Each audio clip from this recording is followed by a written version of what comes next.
জাহেলিয়া যুগের মতো তোমরা চলাফেরা করবা না, জাহেলিয়া যুগের মতো তোমরা বাহির হইবা না। তোমরা পর্দার সহিত নিজের মাথা থেকে পা পর্যন্ত দেখে রাখবা।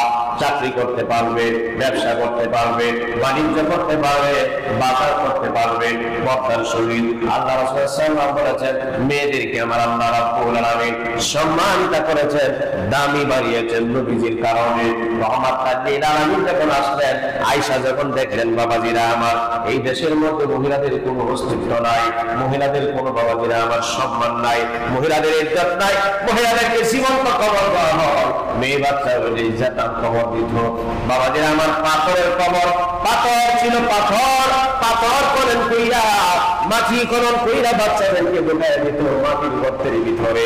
এই যুগের মধ্যে এই কথা ছিল যে মহিলা হইলে, মেয়ে হইলে তারা জীবন্ত কবর দিয়ে দিত। বাবাজিরা আমার, এই জন্য রাসূল আরবি যখন আসলেন, 500 বছর পর্যন্ত কোনো তরিকতের দাওয়াত ছিল না। 500 বছর গ্যাপ গেছে আমার নবী দুনিয়াতে আসার আগে। ঈসা আলাইহিস সালাম চলে যাওয়ার পরে আমার নবী আসার আগ পর্যন্ত 500 বছর গ্যাপ গেছে।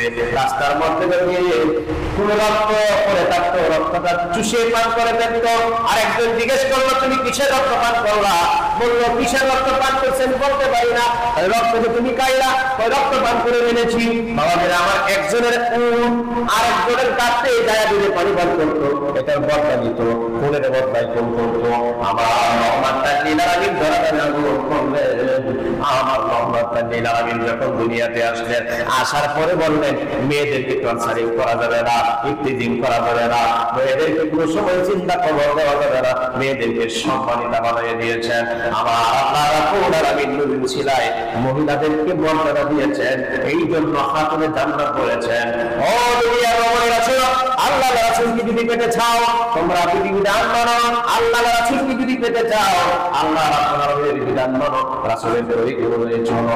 কেমন তরিকা জানেননি? ফাতেমা জোহরা ডাক দিয়ে বললেন, শোনো, আমার বাবা দরাদা আয়েশা কত কষ্ট লাঞ্ছনা করেছে। ফাতেমা জোহরা বলে, দুনিয়ার মানুষ, আমার বাবারে আমি 4 বছর বয়সে জিজ্ঞেস করেছিলাম, বাবা গো, তোমার মক্কার মানুষেরা কেন বন্ধ কয়? ও বাবা, মক্কার মানুষেরা তোমার কেন পাগল কয়? বাবা গো, মক্কার মানুষেরা তোমার কেন জাদুগিরি বলে, কেন যন্ত্রণা দেয়? ও বাবা, বলো না। আমি আজকে মুনাজাত দিব, হাত তুলে দোয়া করব, তুমি আমিন বলবা, তুমি শুধু খালি আমিন বলবা। বাবা বলো না।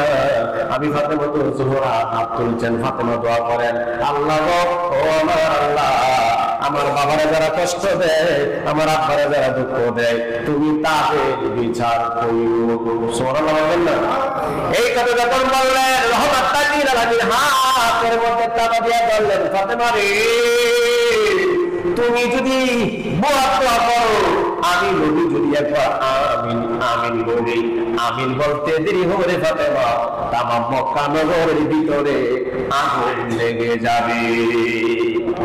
আমি নবী যদি একবার আগুন বলি, তামাম মক্কা নগরের ভিতরে আগুন লেগে যাবে, পুরো চারটা হয়ে যাবে, সকলের দোয়া ফিরত যেতে পারে। ফাতেমা, ও ফাতেমা, শুনো না, আমি রাসূল আরবি যদি একবার মনে করে তুমি দোয়া করো, আমি যদি একবার মনে করে আমি আমিন বলে ফেলি, মনের কাহিশ নিয়ে একবার আমিন কই, কথা দিলাম ফাতেমা, মক্কাতে আগুন লাগবে।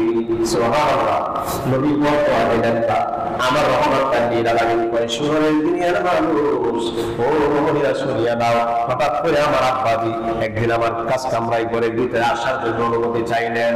দরজায় যায় নক করছে, ফাতেমা বলল, আসসালাতু ওয়াসসালামু আলাইকা আব্বাইকি ইয়া রাসূলুল্লাহ। আমি ফাতেমা হাজির আছি। মা গো, ও মা, ঘরে প্রবেশ করবো। বাবা যে আমার ফাতেমা জোহরা বলে, বাবা গো, ঘরে যে আপনি ঢুকবে, আমার এমন অবস্থা জানেননি, মাথার দিক দিয়ে করলে পায়ের দিক আমার ঘুরতে পারি না, পায়ের দিক যদি আমি ডাকি আনি, তাহলে আমার মাথার দিক আমি ঘুরতে পারি না গো বাবা। ও বাবা, বাবা, আমার শরীরের পরিধানকৃত কাপড় আমার হয় না, কাপড় নাই শরীরে, আমি ঘরের ভিতরে আছি, কিতাব প্রমাণ করে রাসূল রহমাতুল লিল আলামিন বাবা আমার দরজার উপর দিয়া নবীজির চাদর মোবারক ছিলেন, রুমাল মোবারক ছিলেন, এইটা দিলেন আর বললেন, ফাতেমা, তুমি নিজের শরীরকে আবৃত করো, শরীরকে তুমি দেখে রাখো। ও ফাতেমা, এই নাও আমার চাদর কানি। ফাতেমা জোহরা রাদিয়াল্লাহু তাআলা আনহাকে নবীজি চাদর মোবারক দিলেন, দেওয়ার পরে ফাতেমা শরীর আবৃত করলেন। আবৃত করার পরে রহমতুল লিল আলামিন ঘরে প্রবেশ করলেন। তার মধ্যে তারাও কত বাবাজিরা আমার এত কষ্টের ভিতর দিয়ে নিজের শরীরে দায়িকা রাখছে। আর কোটি কোটি টাকার মালিক, ব্লাউজের কাপড় হয় না বাবাজিরা আমার, সেলোয়ারের কামিজ কাপড় হয় না, শরীর অর্ধ উলঙ্গ থাকে। এইটা হইলো বর্তমান পরিস্থিতি। এমনও দেখা যায় সাহাবীদের জীবনীতে স্বামী স্ত্রী একটা কাপড় ছিল, একটা কাপড় পরিধান কইরা তারা ইসলামী জিন্দেগি করেছে। কেমন ভাবে জিন্দেগি তারা করেছে? স্বামী নামাজ আদায় করার জন্য মসজিদে চলে গেছে, স্ত্রী গর্তের ভিতরে দুই কার হইছে, স্ত্রী আবার গর্ত থেকে বাহির হইল, বাহির হয়ে স্বামী আবার গর্তে ঢুকলো, আবার স্ত্রী বাবা দিলে আমার কাপড় পরিধান নামাজ আদায় করছে। স্বামী স্ত্রী দুইজনে মিলে একটা কাপড় পরিধান কইরাও তারা নামাজ আদায় করেছে, তারা শরীয়তের বিধিবিধান মেনেছে, তারা তরিকতের আমল করেছে, আল্লাহ রাসূলকে ভয় করেছে বাবাজিরা আমার। কিন্তু আমাদের পরিস্থিতি সুকেশ ভর্তি কাপড় পরেও আমরা বাবাজিরা আমার নামাজ পড়ি না, মাগো নামাজের দ্বার দাঁড়ি না, পর্দা পশিদার দ্বার দাঁড়ি না। রাসূল আরবি রহমাতুল লিল আলামিন বয়ান করেন, আমি যখন মেরাজ শরীফ গেলাম, মেরাজে কবর করার পরে আমি দেখলাম একজন মহিলাকে চুলের উপর দিয়ে লটকায়া রাখছে, ঝুলন্ত অবস্থায়, নিচ দিয়ে জাহান্নামের আগুন উত্তপ্ত দাও দাও করে জ্বলছে। জিবরিল আলাইহিস জিজ্ঞেস করলাম, এই জিবরিল এর কারণ কি? আমার জিবরিল আমি ডাকতে বলি, ইয়া রাসূলুল্লাহ, দুনিয়ায় চলাফেরা করাকালীন তাদের মাথায় কোনো কাপড় ছিল না, তাদের মাথা উদাম থাকতো, মাথা পুরো গড়াতো, পর পুরুষের চুল দুলতে গেছে, দেখার কারণে তাদের জাহান্নামের আযাব ভোগ করতে হয়েছে। এই জন্য নবীর যুবক, এই জন্য নবী আবার নবীরা, এই জন্য নবী পত্নী সিলমা মায়েরা, প্রত্যেকটা মানুষের জিন্দেগি সেটিং ফিটিং করা নিজের দায়িত্ব। সারাদিন বয়ান করলাম, সারাদিন ওয়াজ করলাম, ওয়াজ কাজে লাগাইলাম না, আমি নিজে নিজে অন্তরের অনুধাবন করলাম না, এই ওয়াজের কোনো ফায়দা হলো না, ওয়াজের কোনো মূল্য হলো না।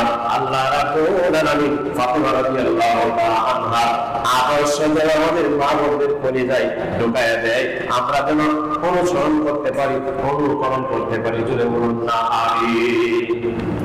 সেই জন্য বাবাজিরা আমার, এই রাসূল নবী রহমাতুল লিল আলামিন বয়ান করে গেলেন, উম্মতেরা শুনো, একজন মহিলাকে যদি বেগানা কোনো পুরুষ, বেগানা পুরুষ 40 জন পুরুষ যদি কাউকে দেখে, কোনো মহিলাকে 40 জন পুরুষ জিন্দেগি কালে, এই মহিলাকে দায়ুস বলা হয়েছে। লা ইয়াদখুলুল জান্নাতা দায়ুসাতা। বাবাজিরা আমার, রহমাতুল লিল আলামিন বলেন, জান্নাতে কোনদিন দায়ুস প্রবেশ করবে না, দায়ুস কোনদিন বেহেশতে বাবাজিরা আমার ঢুকবে না। কারণ দায়ুসদেরকে রহমাতুল লিল আলামিন অভিশপ্ত করেছেন। দায়ুস বড় মারাত্মক জিনিস। এজন্য আমরা খেয়াল রাখবো আমাদের পরিবার পরিজন যাতে দায়ুসের অন্তর্ভুক্ত না হয়, আমাদের পরিবার পরিজন যাতে দায়ুসের দিকে দাবিত না হয়। বাবাজিরা আমার, এই জন্য আসুন রহমাতুল লিল আলামিন আরো বয়ান করেন, এ উম্মতেরা শুনো, উম্মতে মুহাম্মাদিরা শুনো, একটা মহিলা যখন পর্দার সহিত তার নিজের জিন্দেগিটাকে সেট করবে, মাথা থেকে নিয়ে পা পর্যন্ত যখন সে আবৃত রাখবে, তার দিকে মানুষ বাবাজিরা আমার কুদৃষ্টি দিবে না, সুদৃষ্টি দিবে। বোকরা পরিহিত যদি একটা মহিলা তাকে মানুষ ইজ্জত দেয়, তাকে মানুষের সম্মান দেয়, যে কোনো জায়গায় তাকে বাবাজিরা আমার ইজ্জত পায়। বোকরা ছাড়া, পর্দা পশিদা ছাড়া যে সমস্ত মহিলারা চলাফেরা করে বাবাজিরা আমার, ও মুসলমান ইমানদার, তারা সব জায়গায় গেলে ইজ্জত পায় না, সব জায়গায় গেলে দাম পায় না, মূল্যহীন হয়ে যায়। তেমনি ভাবে আমার নবী বয়ান করে গেলেন, উম্মতে মুহাম্মাদিরা শুনিয়া নাও, ফাতেমার আদর্শ তাদের কলিজায় থাকবে, ফাতেমার আদর্শ যাদের হৃদয়ে থাকবে। সাহাবায়ে কেরাম বাবাজিরা আমার নবী বয়ান করলেন, শুনো, কোন ব্যক্তি যখন ওযু বানায়, ওযু করাকালীন যদি কোনো মহিলা দেখে, তাহলে ওযু ভেঙে যায়, ওযু আর হয় না। সাহাবায়ে কেরাম রাদিয়াল্লাহু তাআলা আনহু বাবাজিরা আমার এই বয়ান শুনলেন, আমার রহমাতুল লিল আলামিন ওযু বানাইতেছেন, ইতিমধ্যে দিয়ে এক মহিলা যায়, সাহাবায়ে কেরাম বলেন, ইয়া রাসূলুল্লাহ, আপনারা বলছেন বেগানা কোন মহিলা দেখলে ওযু ভাঙিয়া যায়, ওযু আর হয় না, এখন যে মহিলা দেখলো তাইলে ওযু তো হইল না, আপনার ওয়াজ তো কাজে লাগলো না। আমার নবী বললেন, সাহাবী শোনো, একটা সুই দিলেন হাতের মধ্যে, সুইটা দিয়ে বললেন, সাহাবী রে, আমার আর আয়েশা সিদ্দিকার কাছে সইটা তুমি নিজে পৌঁছায়া দিবা। আমাদের আমার আয়েশা সিদ্দিকা রাদিয়াল্লাহু তাআলা আনহার বাড়িতে গেলেন, সইটা নিয়ে গেলেন। বাবাজিরা আমার এই লোকটা যায় সুই দিতেছে, সুই দিয়ে আড়াইটা আসলো। আসার পরে আমার নবী জিজ্ঞেস করলো কার কাছে দিলা? আমাদের স্ত্রী আম্মা জান আয়েশার কাছে দিলাম সুই। আম্মা জান আয়েশা সিদ্দিকা আমাদের মা দেখছেন নি? কয় না, দেখি নাই। এই রকম মহিলা যদি দেখে ওযু ভেঙে যাবে, ওযু লাগবে না। দায়ুস যারা হয়েছে, যাদেরকে বেগানা পরিবর্তে সবসময় চলাফেরা করে, এই সমস্ত মহিলা দেখলে ওযু ভাঙবে না।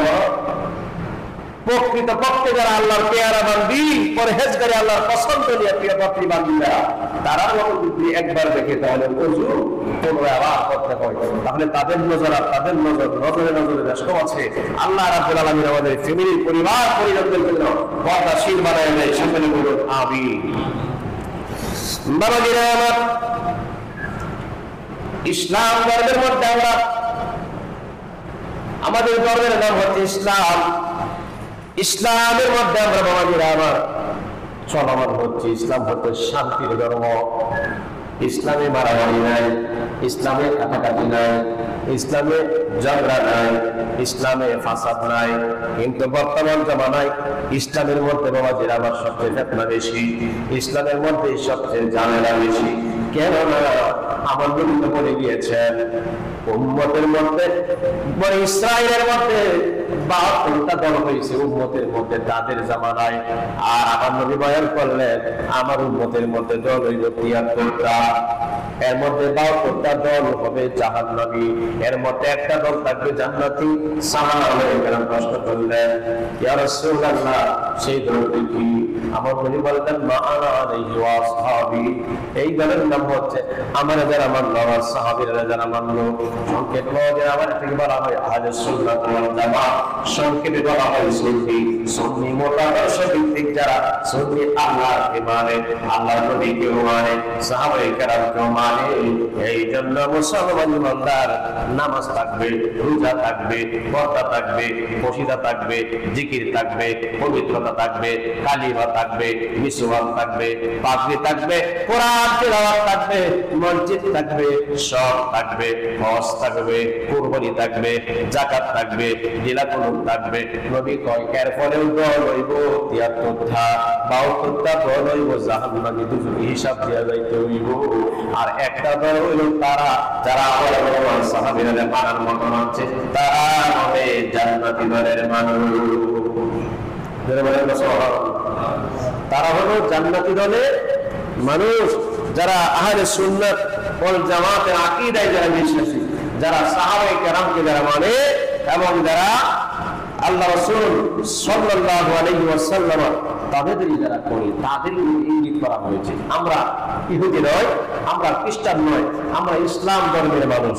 আর ইসলাম যে শব্দটা, এটা হচ্ছে শান্তি। ইসলামের ধর্মের, ইসলাম শব্দের অর্থ হচ্ছে শান্তি। এটা শান্তিতে পরিণত করে দেয়, ভেদাভেদ ভুলে দেয়া বন্ধুত্ব রূপে রূপান্তরিত করে দেয়, হিংসা থেকে হিংসা মুক্ত করে দেয়। কিন্তু ঠিকই এই জামানার মধ্যে আমাদের রেষারেষি, একজনকে আরেকজনে খুন করতেছি, একজন আরেকজনকে হত্যা করতেছি, নামাজ পড়তেছি, রোজা রাখতেছি, একজন আরেকজনকে জুলুম করতেছি। অর্থাৎ বুঝাই দেওয়া যে আমরাই যে নাম ইসলাম ব্যবহার করি, ইসলামের লেভেল থেকে আমরা লাগাইলাম, টুপি মাথায় টিকেই দিলাম, পাগড়ি মাথায় টিকেই বাঁধলাম, ইমামতি টিকেই করলাম, বক্তৃতা টিকেই দিলাম, মাদ্রাসা প্রতিষ্ঠা টিকেই করলাম, মসজিদ নির্মাণ করলাম। আসলে প্রকৃত ইসলাম আমাদের কণ্ঠের নিচে, হৃদয়ে ধারণ করি নাই, এটা কণ্ঠের উপরে থাকে। এই জন্য আমাদের সমাজের পরিস্থিতি হলো এই, সমাজের পরিস্থিতি হয়ে গেছে নিজের ব্যক্তিগত স্বার্থের জন্য যে দাঁড়িটা ওইভাবে সেই ইসলামটাকে ব্যবহৃত করছে। ইসলামের সাইনবোর্ড যে যেভাবে পারছে সুবিধা মতো ব্যবহার করে লাগাইয়া চলতেছে। চলুন, ইসলামের নামে ব্যবসা চলছে, বাণিজ্য চলছে, কত কিছু চলছে। আল্লাহ পাক আমাদের ফিতনা থেকে হেফাজত করেন। সকলে বলুন আমিন।